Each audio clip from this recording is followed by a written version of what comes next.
धरती पर कुछ जगहें ऐसी हैं जहां ऐसा लगता है कि इवोल्यूशन आगे बढ़ना भूल गया, जहां एंशिएंट फॉर्म्स आज भी मौजूद हैं, लगभग अनचेंज्ड, भूले हुए वेटलैंड्स के किनारों पर खड़े हुए।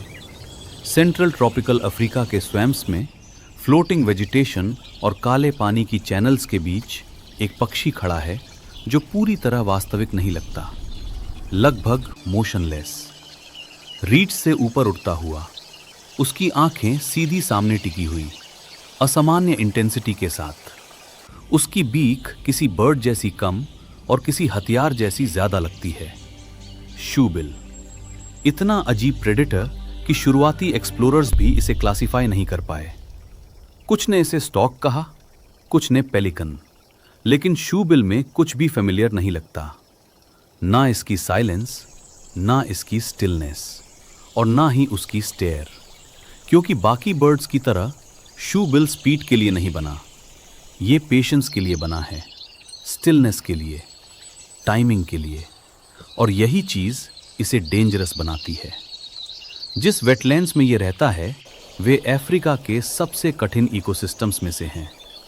डेंस पपायरस स्वॉम्प्स जो साउथ सुडान, युगांडा, जाम्बिया और व्हाइट नील के आसपास फैले हैं। एक ऐसी दुनिया जो जमीन और पानी के बीच सस्पेंड है, अनस्टेबल, ऑक्सीजन पोर, जहां बड़े प्रेडेटर्स के लिए एफिशिएंटली मूव करना लगभग इम्पॉसिबल है। लेकिन शूबिल कभी चेस करने के लिए बना ही नहीं था, ये बना था वेट करने के लिए, और ऐसे इकोसिस्टम्स में वेटिंग ही पावर बन जाती है।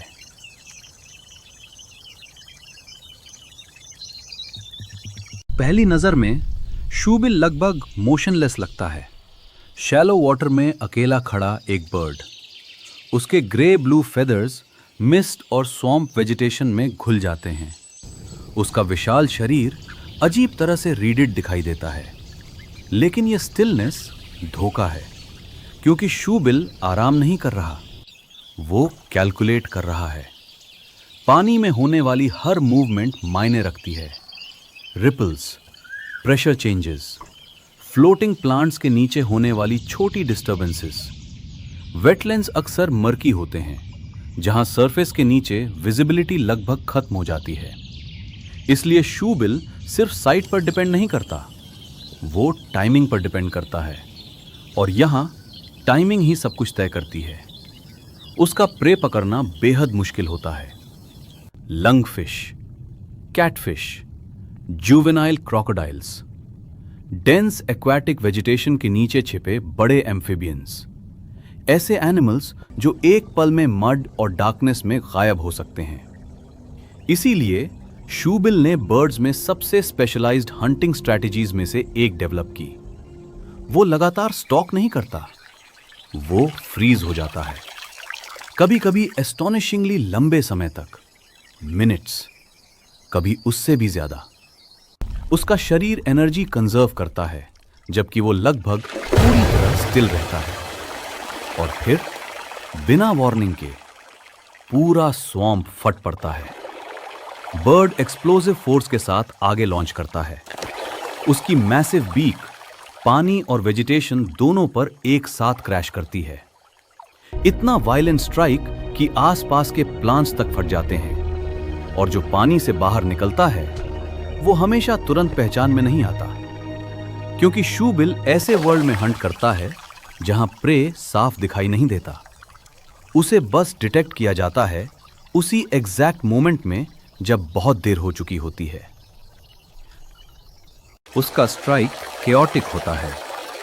Mud, roots, water, struggling flash, सब कुछ कंप्रेस होकर एक वायलेंट मूवमेंट में बदल जाता है, और फिर साइलेंस वापस आ जाती है, जैसे कुछ हुआ ही नहीं।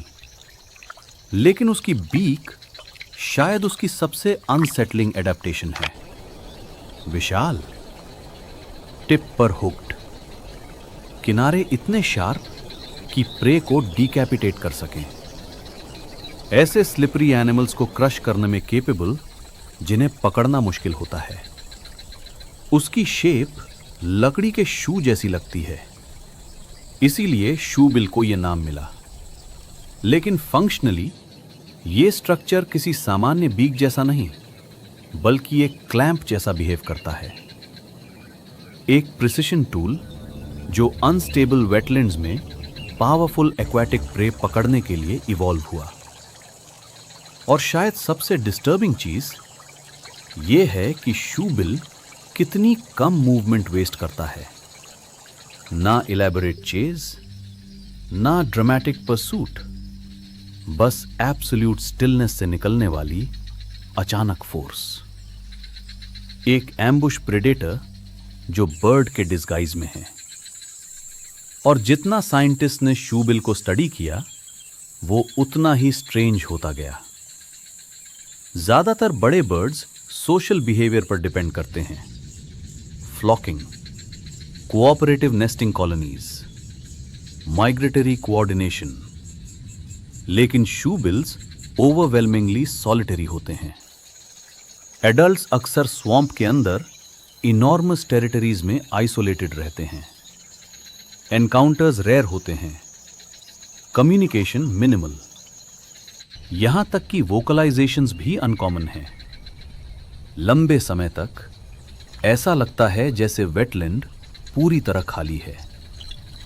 फिर अचानक रीड्स के बीच से वो बर्ड दिखाई देता है, ना आते हुए ना उतरते हुए, बस अचानक मौजूद, जैसे वो पूरे समय देख रहा।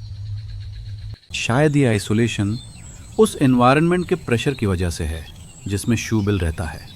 स्वैम्प इकोसिस्टम्स में फूड बराबर डिस्ट्रीब्यूट नहीं होता।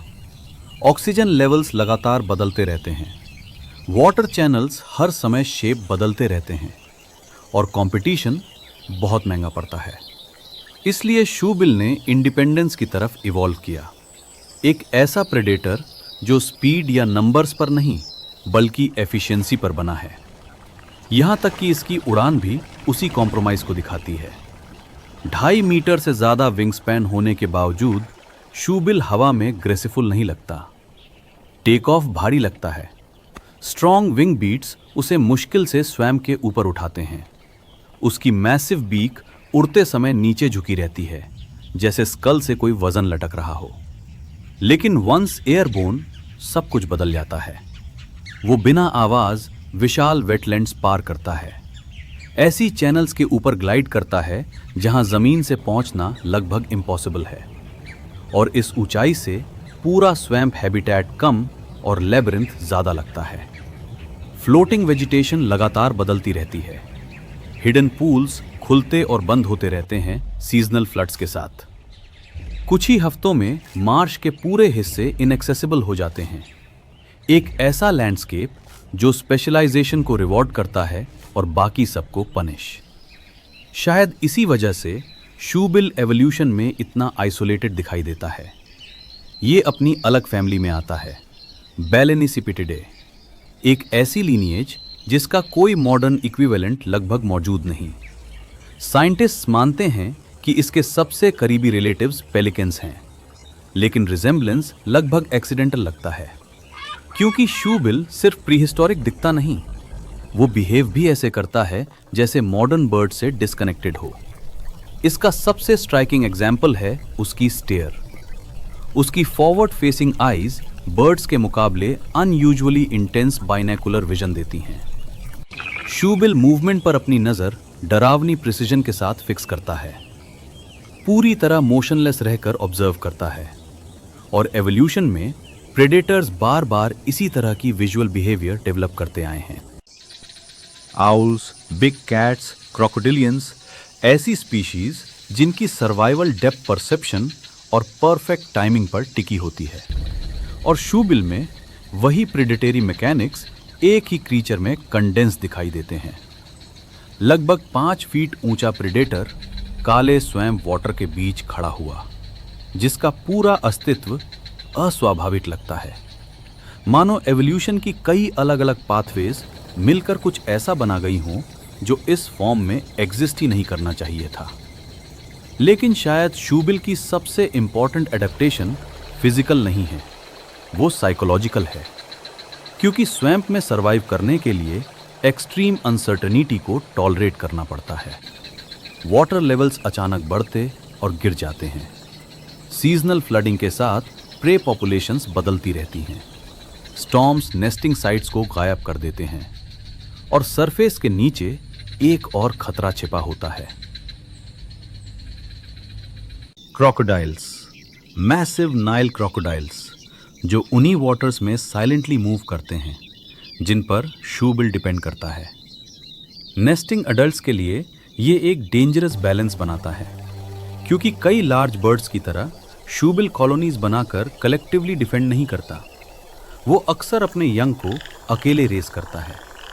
रीड्स और एक्वाटिक वेजिटेशन से बना एक सिंगल नेस्ट शॉल वाटर के थोड़ा ऊपर बना हुआ, एक्सपोज्ड, आइसोलेटेड, वल्नरेबल, फ्लडिंग के लिए, प्रेडेटर्स के लिए और कोलैप्स के लिए।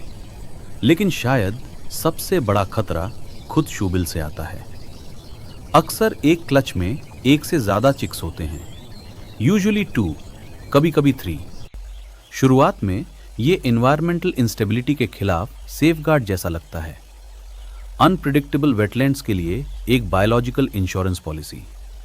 लेकिन जैसे जैसे चिक्स ग्रो करते हैं, बैलेंस बदलने लगता है, फूड लिमिटेड होने लगता है, कंपटीशन इंटेंस हो जाती है और धीरे धीरे एक चिक डोमिनेट करने लगता है, stronger, larger, more aggressive. Weak sibling पीछे छूटने लगता है, उसे कम फूड मिलता है, कम प्रोटेक्शन, कम शेड पेरेंट के बॉडी के नीचे, और फिर आखिर में सिर्फ एक बचता है। इस प्रोसेस को कहा जाता है सिबलिसाइड। कई प्रेडेटरी बर्ड्स में ये देखा गया है, लेकिन शूबिल्स में ये बिहेवियर अनयूजुअली हार्श दिखाई देता है। जो चिक सरवाइव करता है वही पेरेंट्स का प्राइमरी इन्वेस्टमेंट बन जाता है। ये क्रूअल्टी नहीं है, ये एफिशिएंसी है, क्योंकि अनस्टेबल इकोसिस्टम्स में एक हेल्दी ऑफस्प्रिंग को रेस करना सभी को रिस्क में डालने से ज़्यादा रियलिस्टिक होता है। और नेस्ट के आसपास की कंडीशंस बेहद अनफॉरगिविंग होती हैं। इक्वेटोरियल सन के नीचे टेम्परेचर्स बहुत तेज़ी से बढ़ते हैं, इसलिए अडल्ट शूबिल्स एक अनयूजुअल बिहेवियर दिखाते हैं जो जायंट प्रेडेटरी बर्ड्स में रेयरली देखा जाता है। वे अपनी मैसिव बीक में पानी भरते हैं और उसे सीधे एग्स और चिक्स पर डालते हैं, उन्हें कूल करने के लिए, फेटल ओवरहीटिंग को रोकने के लिए। एक ऐसा क्रीचर जो अपनी स्टिलनेस में ऑलमोस्ट रेप्टिलियन लगता है, अचानक एक्स्ट्रा ऑर्डिनरी पेरेंटल प्रिसिशन दिखाने लगता है। लेकिन एडल्टहुड तक सरवाइव कर लेना भी शूबिल की जिंदगी को ज़्यादा नहीं बदलता, क्योंकि स्वैम्प में एडल्टहुड का मतलब है एक ऐसी लाइफ जो आइसोलेशन से डोमिनेटेड हो। कई दिन गुजर जाते हैं लगभग बिना मूवमेंट के। बर्ड साइलेंटली रीड्स के बीच खड़ा रहता है, जबकि उसके आसपास इंसेक्ट्स पानी की सरफेस पर मूव करते रहते हैं। और समय के साथ इसी बिहेवियर ने स्पीशीज को लेकर ह्यूमन परसेप्शन भी शेप किया। लोकल कम्युनिटीज़ में शूबिल ने अक्सर कन्फ्लिक्टिंग रिएक्शंस पैदा किए हैं। कुछ रीजन्स में इसे रिस्पेक्ट किया जाता है, दूसरों में लोग इससे बचते हैं। इसका साइज, इसकी साइलेंस, इसकी डायरेक्ट स्टेयर, ये सब मिलकर एक अजीब फीलिंग क्रिएट करते हैं कि ये बर्ड ऑर्डिनरी वाइल्ड लाइफ का हिस्सा नहीं लगता। यहाँ तक कि इसकी मूवमेंट्स भी अननेचुरली कैलकुलेटेड महसूस होती हैं। जब इसे थ्रेट महसूस होता है तो शूबिल हमेशा तुरंत भागता नहीं, वो मोशनलेस खड़ा रहता है, वॉचिंग। उसकी आईज स्टर्लिंग इंटेंसिटी के साथ सामने फिक्स रहती हैं, और जब वो मूव करता है तो ट्रांजिशन अचानक और अननेचुरल लगता है। कुछ सेकंड्स पहले तक एब्सोल्यूट स्टिलनेस और फिर अचानक एक्सप्लोसिव फोर्स, जैसे पानी के नीचे छिपा कोई एम्बुश प्रेडेटर। शायद यही वजह है कि मॉडर्न शूबिल फुटेज ऑनलाइन इतना अनसेटलिंग लगा। लोग ऑर्डिनरी बर्ड बिहेवियर एक्सपेक्ट कर रहे थे, लेकिन उन्हें कुछ बिल्कुल अलग दिखाई दिया। एक ऐसा क्रीचर जो इमोशनली अनरीडेबल लगता था, ancient, almost mechanical in its patience.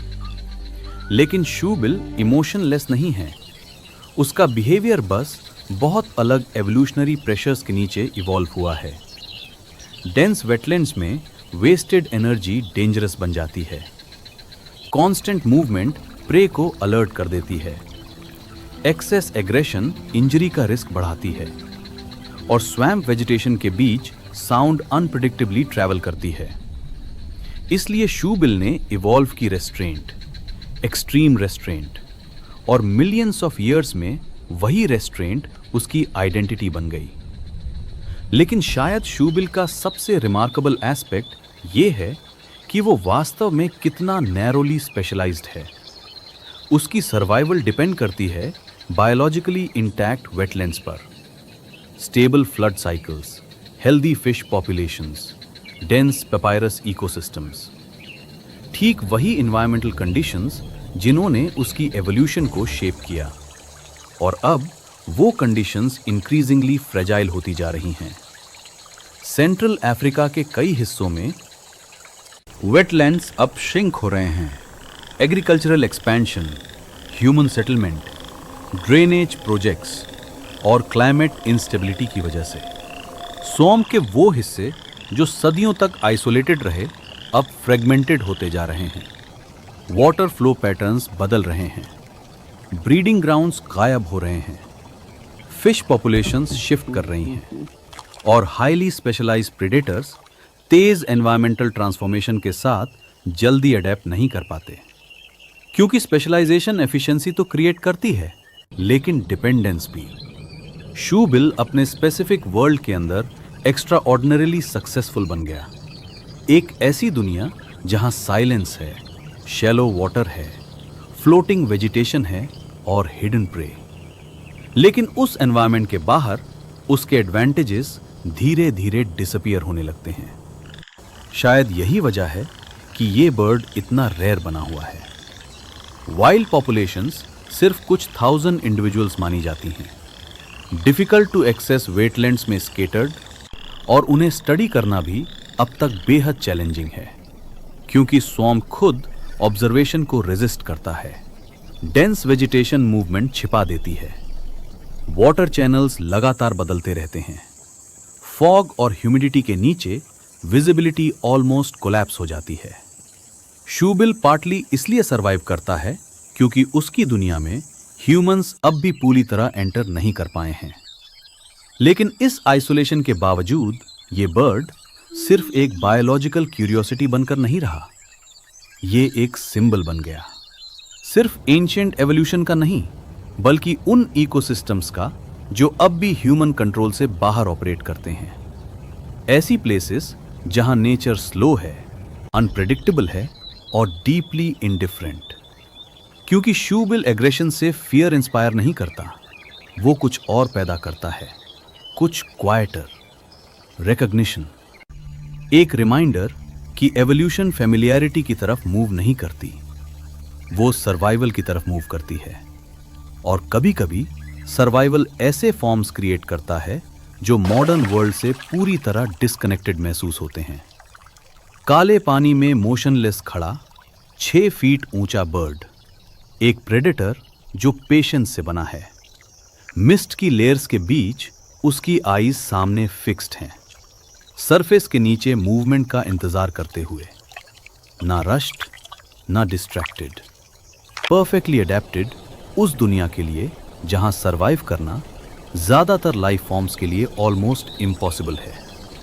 और शायद आज रात भी सेंट्रल अफ्रीका के पेपायरस स्वैम्प्स की गहराइयों में आज भी एक और शूबिल खामोशी में अकेला खड़ा है, रीड्स के नीचे बहते पानी की आवाज सुनते हुए, वॉचिंग, वेटिंग, ठीक वैसे ही जैसे वो मिलियंस ऑफ ईयर्स से करता आया है।